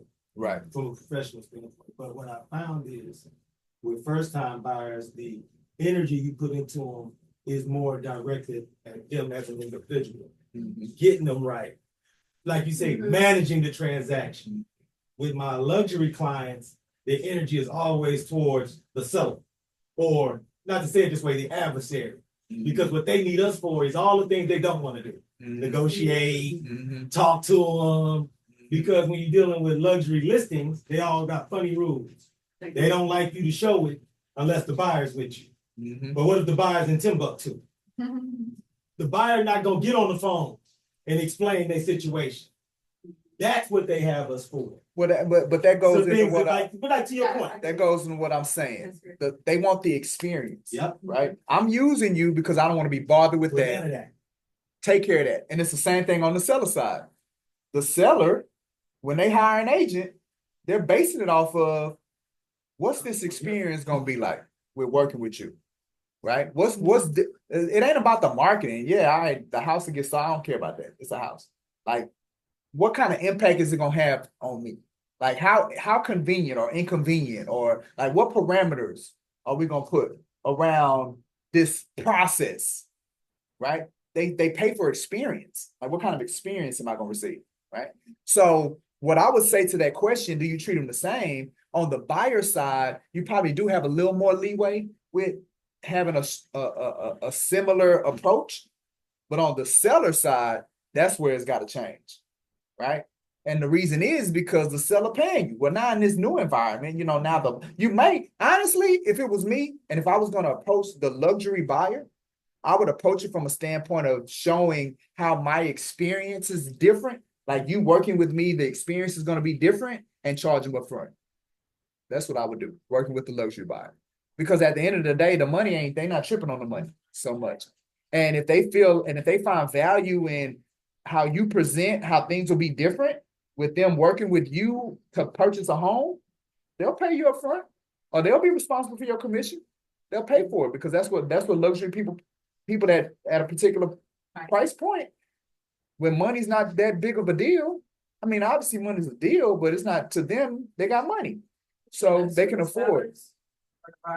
So I'm saying, well, the sellers, they paying you anyway. The sellers are paying you. So since the sellers are paying you, and when luxury people, when they spend money, they want to spend money for an experience. All right. Now on the buyer side, since it's still, you still may get paid on the seller side versus the buyer side. I'm saying, hey, you position yourself as, hey, I'm gonna provide all of this, and this is what you're paying for. And guess what? You ain't even got to worry about where my loyalty is locked in. Because I'm not even gonna take no money from that side. Like what Rick said, you ain't even got to worry about it. I'm covering you 100%. Right? I'm not taking no money from them. This is the experience. This is what I'm bringing to you. And that's so real what you're saying, but then that adds to the importance of the value add. Correct. Being able to have the elevator pitch together and talk about what you bring to the table, because at the end of the day, if somebody do something for $1 million, the math is simple. That's 30 bands. Right. Now, does everybody in the room have a heart to ask for their 30 bands up front? Or you gonna be like, I don't know, I'm kind of nervous and I don't know. Or even because what I'm saying, because what Mike D saying is, at the time of buyer representation, let them know working with Michael G. Davis, aka CEO Coach Mike online and worldwide, it's gonna cost you $30,000. Yeah. And what Mike be saying is, if you buying $1 million property and you see the value in what he's saying, the 30 not a problem. Yeah. But there's a lot of people who will listen to that little whisper in the back of their ear and say, maybe they'll sign for 10. Maybe they'll sign for 15. Yeah. And you'll take that shot because at the end of the day, you're like, man, if I come outside, I'll come outside for 10. But then you're gonna hate yourself for not going for the 30. Right. And that's what he's talking about. Yeah. Yeah. I think the takeaway is, and I'm not saying you gotta die on that mountain of 3%. I'm not saying you gotta die on it. Yeah, I'm not saying you gotta die on that mountain, right? If they buying a $2 million property and you making 30 grand off of it, hey, nobody mad at that. Right. So, but the point is, even for you to make that 30 grand on that $2 million property, you got to convince these people that you know that it's gonna be different. The experience is gonna be different, and that you know what you're doing. So, at the end of the day, when we talk about, whatever category you're shooting for, and a lot of people are shooting for that luxury category because the price point is, and the commission or the income potential is greater. So we got that, but you got to understand where it's different, right? So it's different in the attract, it's different in the convert, it's different in the serve part of it. But once you get it under contract and get to the closing table, it's the same, right? Okay. All right. So income producing activities. I've been fussing about this a lot lately, is that you're not closing transactions because you're not active enough, right? So I think we calculated, I'm gonna say it, because again, this is one of those foundational things. It don't matter you luxury or investment or any of the other stuff, or first time home buyer apartment locator, right? We said to get to a transaction, how many conversations? They've done studies. Y'all have heard me say this. How many conversations does it take to get to a transaction, a closed transaction? 150. 150. 150.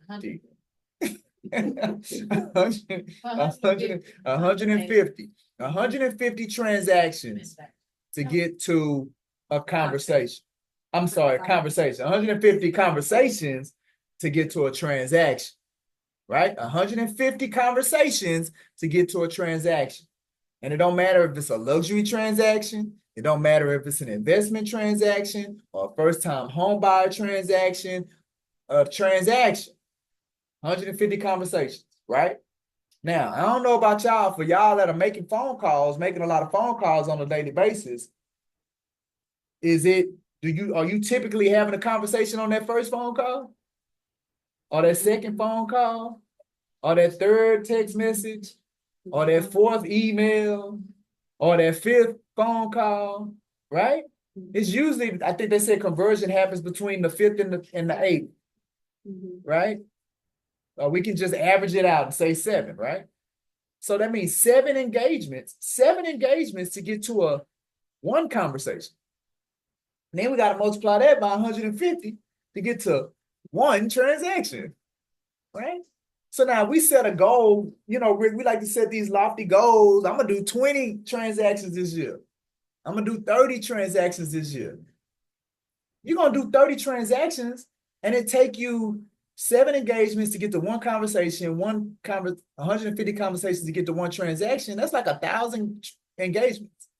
You do the math. Quick math is 1,000. That's 1,000 engagements to get to one transaction. And if you multiply that by 30 or 20,000 engagements, 30,000 engagements. How many people are doing that? Yeah, no, we know you know what I'm saying? But we know we're not active enough. We know it. You know it. I know it. Everybody know it. And guess what else? Your bank account know it. Right? It don't matter. It don't matter luxury. It don't matter apartment. It don't matter first time home buyer. If you go out there and do 30, 40, 50,000 transactions in a year, you're going to make some money. I don't care what category it's in. It could be apartments. You go out there and you do that level of activity, you're going to make some money, right? Now, you could be doing luxury and you can have the relationships and you can have all of that.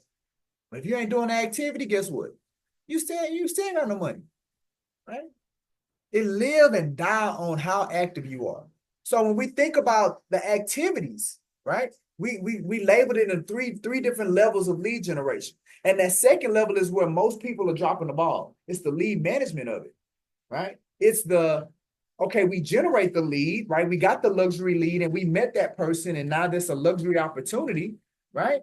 But where we drop the ball with them is that period of nurturing, right? That may take 6 months. It may take 12 months to secure that $2 million property, right? It may take 12 months of you engaging and nurturing and touching that person. But that's where most people drop it, right? They may have did it for a month and then another agent came in on the back end and stayed with them. Or maybe another agent came in on the back end and then they fell off after a couple of months. And then another agent came in and then they fell off after a couple of months, right? Until finally that one that came and stuck with them. And they stayed with them all the way to the finish line, right? That's what that second level is where most people, y'all know we talk about the ABC follow-up piece, right? I love the ABC follow-up because what it did is it came up with a very simple way to define lead management. It's simple, right? 90 days. What's their intention? Do they want to buy or sell in 90 days? If they do, they are B lead. Do they want to sell after 90 days or buy after 90 days? Great. They are C lead. The end. Like we ain't got to do, we ain't got to, there's no more complexity to it. So all you got to do is go out there, meet people, network, prospect. When you talk to them, ask them, when you want to do this? You want to do this in the next 90 days? Or you want to do this after 90 days? Right. Step one, you rank them, right? So now they're a B lead or a C lead. So now after you rank them, now it's easy. That means now you a B lead, I just got to touch you twice a month. That's it. I got to touch you twice a month. The week of the 1st, the week of the 15th. It don't matter if they're a luxury lead, an investment lead, a apartment lead, a lease lead, first-time home buyer lead. It don't matter. Your intention is within 90 days, I'm going to touch you twice a month, right? Your intention is after 90 days, I'm going to touch you once a month. The week of the 8th, right? So now my goal as a sales professional now is every day, I want to go out there and find as many B and C leads that I can find. That's pipeline. That's pipeline, right? So now if you're going out there and you're doing these 1,000 activities, engagements, 1,000, 2,000, 3,000 engagements, right? The number we look at is 60, right? 61 points. So that's 61 engagements. 61 engagements every day. You're doing 61 engagements every day, right? And the whole point of those engagements is to get as many B and C leads as possible. Plugged into your pipeline, and that's your machine. That's your system, right? You rinse and repeat it. So it don't matter what you have. So here's the thing, right? So we're talking about luxury clients, but there's no point in talking about luxury clients if you don't have this stuff. If you don't have the fact that you got to be active and you got to upgrade your activity first, right? If you don't have the understanding of where the difference is with the luxury client. It's the attraction part of it. It's the conversion part of it, right?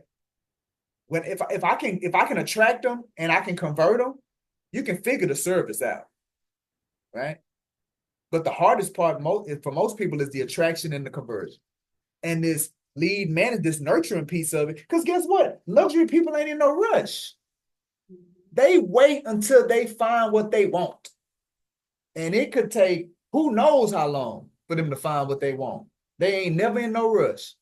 So when Laquan talked about relationship, you better be ready to get into relationship with them until what they like pop up. Right? All right. Any questions, comments, feedback? What y'all got? Nothing? Nothing? All right. Here's the important one. It's a great conversation. Thank you, Coach. Come on, Kim. I appreciate you. Thank you, Kim. All right. Oh, you know what? Do this. All right. So let's talk about these currencies. Because if you're going to attract, right? So we said attract is where we're going to start when it comes to the luxury and the investment. So who's more on the, I want more luxury, I want to tap more in luxury, and who's on the more investment? Luxury. What about you? Neither one of them. I was Like the first time home buy. Was luxury, but after listening to all this, I may stick with the first time. First time home buy. I want to do luxury because they define that with everything above 750. And I want to run them all through these buildings. Like, I'm trying to get all of these sellers out of my life. So if I can work from 750 to a ticket, whatever we got to do from that standpoint, I'm willing to take all them classes. Like, if it's a Google Analytics thing, if it's an online marketing thing, because we know for a fact the builders is paying, and they putting bonuses on. So to Laquana's point, like, Laquana got a lot more patience than me. No, because all the things that she's talking about are things that sometimes with my personality type, sometimes with Mike B can get frustrated. Because what Mike D is saying, don't die on that $30,000 hill, but that you only got to even think about that if you're dealing with a seller. Right. Because if you run them through Kickerillo, you're going to get your 30. So that's why when Mike asked those kind of questions, for me, And you know what, and I did say I need to switch from buyers and resale to new build. So new build luxury would be great. Because like you were saying, I was saying earlier, when I'm dealing with these buyers, it is a lot of relationship building, and you are putting a lot into and serving them. So it really doesn't. The people are people, whether they luxury or first. How you feel, Quan? I'm curious. What's yours? What you got to say, Quan? I see it coming out of her forehead. So would you rather the luxury bill? I mean luxury. Luxury or So investment. when Mike was talking about negotiating, myself, would I choose one or the other? And I don't know. I'm in the middle. Like I don't. so when Mike was talking about the dying on the hill for the commissions, how did that make you feel on the inside when Mike was talking about how to weigh those? Well, what I took him saying is, if you don't get your 3, don't kill it.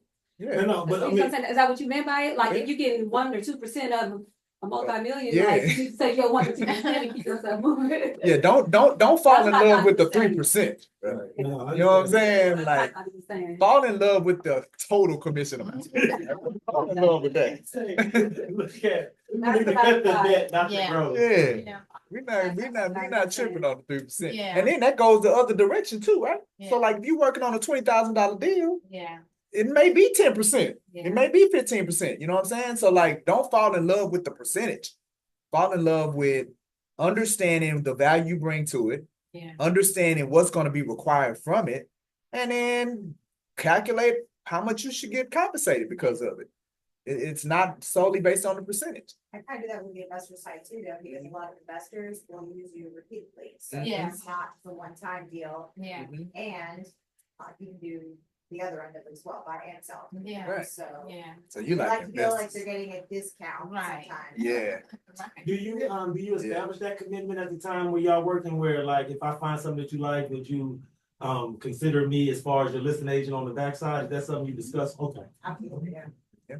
And they be like, So cool. then that makes some sense. Well, they Like, I want this because I'm gonna do you service on both sides. I've got it. Right, because ultimately, because what she's saying, is let's say she find them a property to invest in, they get it for 85. Mhm, That ain't a huge check on her side. mhm. But if they fix it up, renovate and flip and then sell it for Right. 320, Yeah. Mhm. then That's see what she that get side. her. You know, she gonna get on the front end too, because the other people paying the commission. Yeah. And even if the other people not paying the commission, she gonna structure it in the deal on the front end to where it's still a deal for them to buy it. Yeah. She gonna get paid. She No, gonna no, keep no, getting paid. yeah, she gonna get it. She gonna get paid on both. Like I'm telling you, man, investors don't care about you making money. They don't. Right. 'Cause they If just the want numbers money. make sense, Yeah. they do not care about. That's why wholesalers make so much money. Investors don't care about somebody else eating as long as they gonna eat, according to like their margins and their metrics. So that's why people like working with investors. Yeah. Right. So, and I'm not saying, honestly, I threw the question out there, but it really ain't no right or wrong answer. Neither, I mean, none of it's, even first time home buyers is not a bad Yeah. category to work in. Apartment locators, now I know apartment locators make 20 grand a month. Like that, none of it, if you do, well, I'm saying you just gotta find your, don't want to do it all. No, I don't want you to do it all. I don't want you to do it all. It's so good. That finally broke up poker face. They finally had a cold poker face the whole week. Yeah. But when you said that apartment location, she cracked. Yeah. No, so for me, I'm not hopefully y'all aren't taking it that's what I'm saying. Like, I don't want you to do it all. Don't do it all. What I'm saying is, but you don't have to feel like, oh, if I'm gonna be successful in real estate, I gotta do luxury. No. Or if I'm gonna be successful in real estate, I gotta work commercial. Like, no. I know plenty apartment locators that make more money than commercial real estate agents. Right? And again, it depends on those foundational things that we talk about, and then these right here that we're going to talk about, these currencies. How are you leveraging these currencies? We get into this business and we're talking about business and we talk about money so much. Money. We either don't have enough money, we trying to make more money, we trying to decide if which version of real estate we gonna do because of the money, right? When money is 5 things that are more valuable than money, that are currencies. So now when I use the word currency, what am I saying? So I'm saying money's a currency. What am I saying is currency there? What can you do with currency? Exchange for. Okay, so you can use it to get something back, right? What else can you do with currency? Mm-hmm. Yeah. I can leverage, but I think that's on the same line. Well, no, not necessarily, because you can, for instance, like this is how people leverage currency, right? So if you think about a cash buyer versus a person getting a loan, right? I'm leveraging the fact that I got all this cash. Now, I ain't used it to get nothing yet, but I'm telling you I got all this cash, so I want a discount. See what I'm saying? So yeah, so you can leverage currency. What else? What else can you do with currency? So you use it to transact, you use it to leverage. What else? That it? Yes, that's it. The bill, I don't know what Spend them, we already said that. Yeah. That's it. You can get a return, Yeah, return on your. so you can invest your currency, right? And you can get it so it can build. Yeah, you can use currency to build. At the end of the day, we like to use currency to make our quality of life better, to make your future better, right? But the only way that you do that is you got to be intentional on how you use it. Okay, so the same thing with money. If you good at using your money, leveraging your money, investing your money, then your future is a whole lot brighter, right? And if you're not good with using your money, leveraging your money, investing your money, you're going to be out of money, right? But guess what? There's 5 things that are more valuable than currencies, and we ain't even thinking about how we use them. We ain't thinking about how we invest them. We ain't thinking about how we leverage them, right? And what's the most valuable one? Time. We let time go like it ain't nothing. We will waste some time. We will think of the stuff. What do we waste time on? What do we waste it on? Come on, talk to me. What do we waste time on? Traffic. Sleeping. Partying. Scrolling. Talking. Right. We will waste some time. And that's the most valuable currency. And why is it the most valuable currency? And you get more of it. Can't get it back. Period. And we let that thing go. we let that thing go. How should we be handling our time? What should we be doing? What should we be intentional about when it comes to our time? It starts with a P. Prioritizing. Kinda. Well, actually, there's some good P words. I like them P words. Prioritizing, protecting, but planning it. You should plan it. If we're saying it's the most valuable currency that you have, right? Then the most valuable activity that you can do is take some time to plan what you're gonna do with your time. Now, how many of y'all do that though? How many of y'all do that? Take some time to plan what you're gonna do with your time. Try to stick into a discussion. You got to stick to the schedule. No, Rick, I honestly feel like if y'all planned your time, that you would stick to it. I think Not all of us. What'd you say, Kim? Not all of us. Oh, so Kim say I plan it, I don't stick to it. Not all the time. So this is what I would say, right? Because I've kind of I've evolved. Like this thing has kind of evolved when it comes to time blocking and planning and that kind of thing, right? So what I found, Kim, is that there were moments in my career where I did the whole time blocking thing and I couldn't stick to it and I couldn't quite figure it out, right? And I think with the conclusion that I came to with that was that I didn't plan it. I didn't plan it right. I needed to do a better way of planning it, right? I was planning it more from a theoretical place and not a practical place, right? You know what I'm saying? Like I read the books and the book said you need to do this and block this and take this and following other models, but them things just didn't work for me, right? So what you got to do is you got to find a plan of how you use your time that works for you. That's what I found, Kim. So you take the time, you plan out what you're going to do with your time, you work to execute it. If it doesn't work, then what do? Make adjustments. Make adjustments. Go Make back. adjustments. Yeah, Mike, I've been telling you that for years. That was one of our biggest fights. I just couldn't get with the planning. Remember in the block schedule, you were like, I don't want to see any white spaces, no white spaces, no white space. I'm like, Mike, you gotta have some white space for planning. No white space, no white spaces. So I guess the biggest takeaway with this is, and however y'all do it is however y'all do it. I'm super flexible, right? Like Kim has helped me become flexible. I'm not as rigid as I was, Kim, right? And you're much more productive. I And have to say, just from observation. No. I'm saying as far as I'm not as rigid as far as holding y'all to the standard. When it comes to me, it ain't no white spaces, Kim. Okay. It ain't none. Every day, the most valuable activity that I do every day is the first 15, 20 minutes when I get out the bed, when I decide what I'm going to do with my time that day. Every day, when I decide what am I going to do, how am I going to invest my time for this next 24-hour period?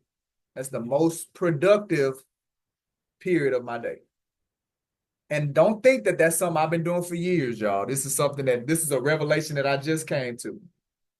Because at some point you get tired of losing, right? Now you define losing how you want to define losing, right? But to me, I defined and I felt like I was losing and I was tired of it. And once you get tired of whatever that is to you, then you're going to start really identifying where the gaps was. And that's how this whole currency conversation with me was born, was I was starting to identify where the gaps were. And it had to do with how are you leveraging your currencies. You already have, listen, here's the secret, y'all. Whatever success looks like to you, whatever that picture it is that you have in your head, you already have all the resources to get it. You don't need nothing new.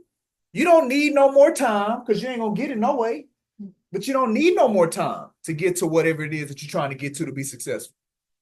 You don't need no more relationships because that's the other currency, right? Laquana talked about it. You wanna tap into the luxury market.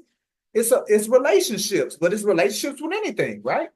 And guess what? You don't need no more new relationships to tap into the luxury market. You already know somebody that knows somebody, or that's already in there, or that's connected, or I can give you an invite, or can give you an inlet. You already have the relationship that can get you into luxury. Guess what you're not doing though?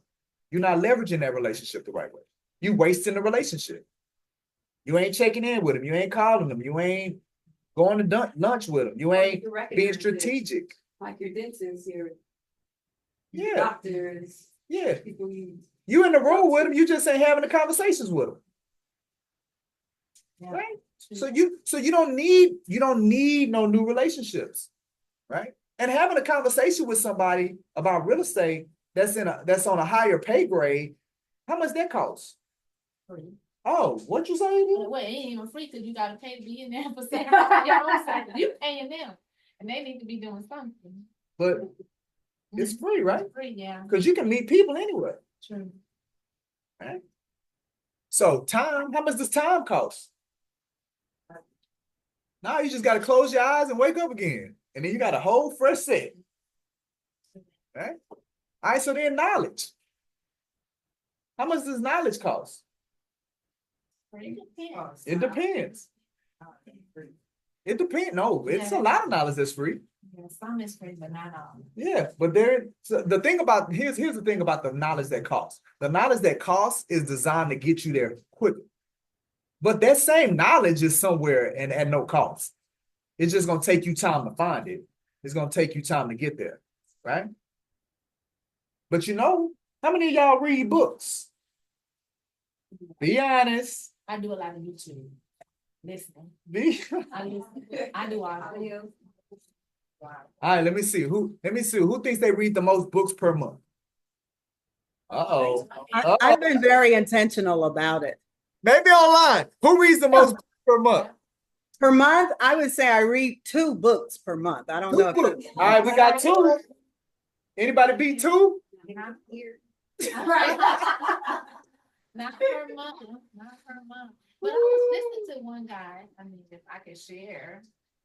And he's a millionaire, and he was saying how sometimes you don't have to read all the books in the world, but you should read.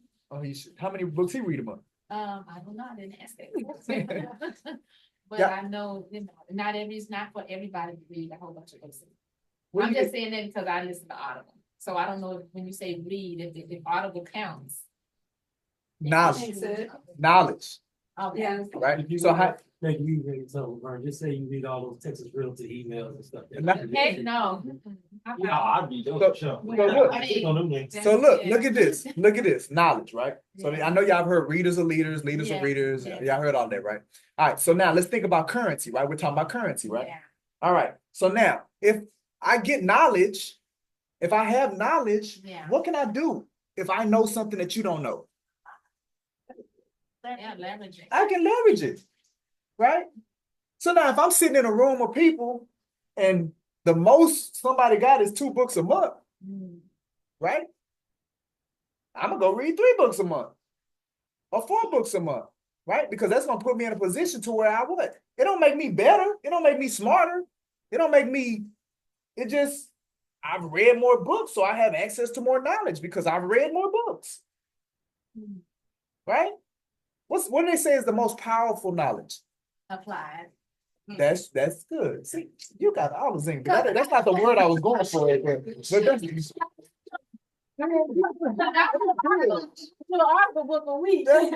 That's good. But they say experiential knowledge, right? Yeah. Experiential knowledge is the best knowledge. It's something that you experience, you go through, And the reason is because you retain it, right? Yeah. When you go through it, it's not just you receiving it, it taps into your nervous system. You felt it, you experienced it. So it sticks. It's easier for you to recall. So experiential knowledge is the best knowledge, right?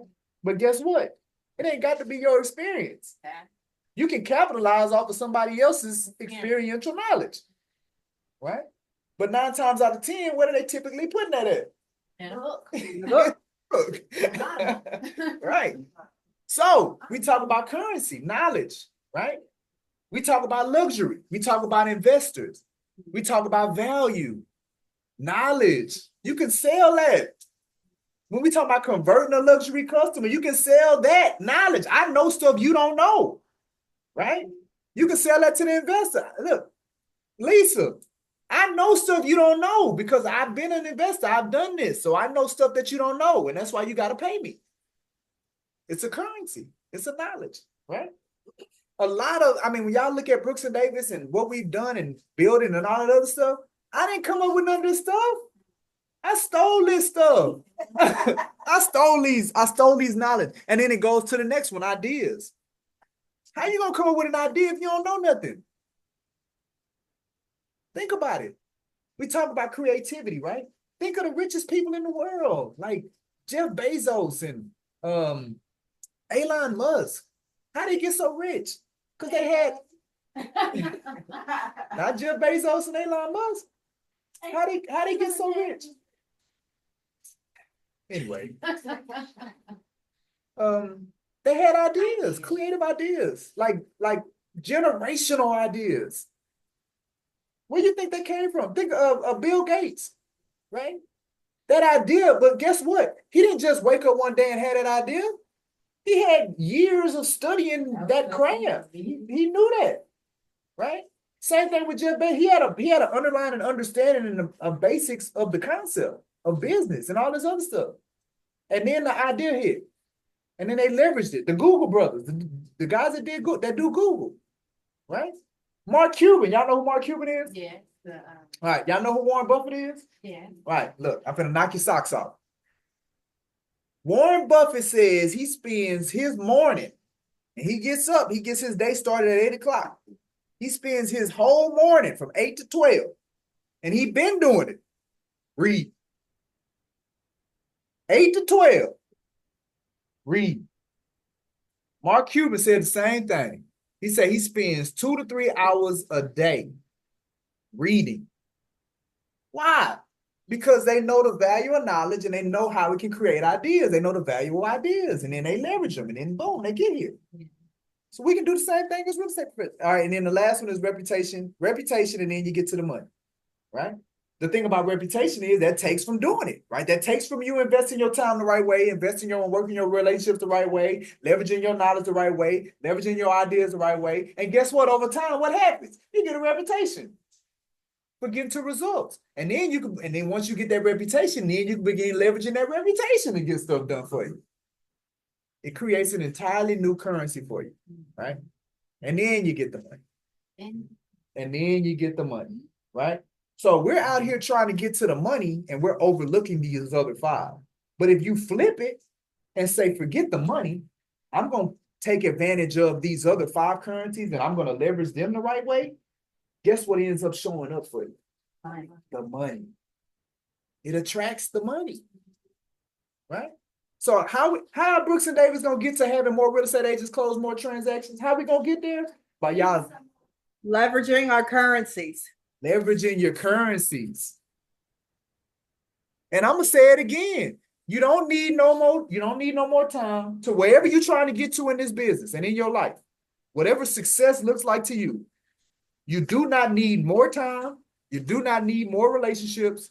You do not need, well, I don't know about y'all, man. One book a month, less than one book a month. But listen, you do not need more knowledge. You already, I mean, we're always going to be learning and knowing things, but you already know enough that you can leverage to get you to where you're trying to get to. You already have the ideas, right? You already have it. All right. Any questions? We got about 10 minutes and then I'm wrapping up. So I just wanted to add one thing regarding the reading. That's something that I recently started doing, I would say within the last year and a half. And what motivated me to start reading was to develop discipline first. Secondly, to stop the scrolling. You know how if you find yourself doing something, you kind of have to replace it with something else. And so it was a replacement. And in the interim, through the process, you know, it does build knowledge. It does spur those ideas and creativity. I would encourage everybody to reactivate the library card. Very, very easy process. You know, you can have your book waiting for you. You don't even have to go there and look. Whatever book you want, you know, you might hear of a book. You can do online books through the library, so you can read them, and you can also do audiobooks. So it makes it very convenient, and it also connects you with things that are going on in the community, because passing through the library from time to time, you learn about other things that are going on in the city as well. I love it. Okay, so I'm gonna leave y'all with this. We talked about these currencies, right? All right. We're talking about luxury. We're talking about investing. All right. If that's where you want to go in this business, in real estate, I already said you got enough time, you got enough relationships, you got enough knowledge, you got enough ideas, right? This is what you got to do. This is the true differentiator. And this again was another one of those aha moments for me as a business person. And it wasn't nothing that again, I've been sitting on for years. This is just recently trying to figure out the gaps and why it's not turning over, why I'm not getting to where I'm trying to get to. It's the execution. It's execution. It's all about execution. I've labeled this the year of execution, right? So now y'all sat in here with me. Here we go.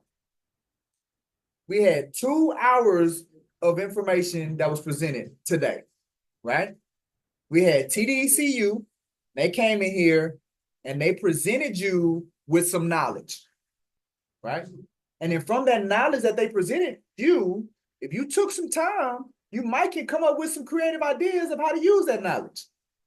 Okay. I've just spent an hour coming up talking to you all about the luxury, the investment, right? It wasn't a lot of data or information, but it was giving you some things to consider or maybe reconsider that you already knew, right? So you got some more knowledge. And maybe you have some ideas that you could maybe build around based on the notes and stuff that you took, right? But none of it is going to do nothing if you don't execute. If you don't execute, if you don't decide, if you don't say, okay, I heard what Mike's talking about. He said time is my most valuable currency. And I now need, since it is my most valuable currency, I need to be more disciplined with my time. And that starts with me now deciding how I'm going to use it. Right? Instead of it just haphazardly happening, right? We just let the gaps fill. And see, that's the thing about time. If it's a gap, if it's a void, it's going to get filled with something.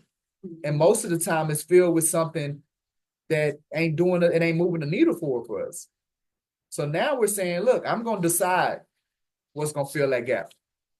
But if you don't execute on that, it ain't going to happen, right? We talked about relationship. I said you already got the relationship. So now you need to be going through your Rolodex. And you need to be seeing, hey, who is I call them my powerful professional relationships, my PPRs, my powerful professional relationships, right? Because you can leverage people. You meet people, you network, you prospect. I've been doing this business for 20 years. I done met a whole lot of people. Well, now it's time for me to start using them. But if you're not thinking with that mind frame and that mindset, then you're going to keep getting what you've been getting. If you don't execute on the knowledge, you already know enough, right? Yeah, I'm encouraging you to read and continue to read and read. But I mean, you ain't got to be like me. Like I read a book. I read a book like 3 times before I go on to my next book. Yeah, I do that one. Because I want to get it. I want to get everything the book got. Everything you got in here, I want to get it. I want to give my unconscious and my brain enough time to come up with some creative ideas of how I can apply it, how I can leverage it, how I can use it. I want to give it some time. So I'm reading the same book. I'm creating my own table of contents in the book. The stuff that matter to me that I can go back to quickly. Yeah. Right? Because I want to get it all. Right? Especially, I mean, man, some of my most powerful books, man, they've been like $3. I didn't pay $3 for it. I'm like, man, it's way more than $3. But it just shows how society, look, here it is. It just shows where society places knowledge from a value standpoint. Right? You can get a book for $3, but your iPhone costs $1,600. Right? Yeah. Right? But that's cool. Right? So execution now. So that's the last thing I want to leave y'all with. Execution, right? You got to decide today how you're gonna go out there and execute. Because at the end of the day, if you're gonna be successful working with luxury, or you're gonna be successful working with investors, or you're just gonna close more transactions, which is what we want, you got to go out there and execute and have a mind of execution. All right, any questions? No? No questions? I can go get my fajitas now. Is there something left? I ate all the fajitas. Okay, Hey, I'm gonna take look, it. they didn't leave me no fajitas, y'all. See how they do? Everybody's getting a picture. All right, well, that's it, fam. Thanks, Kim. Have everybody? Everybody reach out to Yvonne and get that app that we can actually use to help people. Hey, At man. least Hey. have it as a conversation piece, Hey, maybe. look, man, if we're I not was ready if yet. I was you, hey Kim, guess what? If I was you, I would take that 5% down up to 900,000. I'd take that right there and I blast that everywhere. You want to get into luxury? Take that 5%, 900,000. Matter of fact, you could probably go to HL right now and find all the houses that's 900,000. And then you take that house and you marry it with that. I can get you in this house for this amount down and send it out. Boom. I promise I've you. already sent my email, guys. You say what, Kim? Already sent her my email.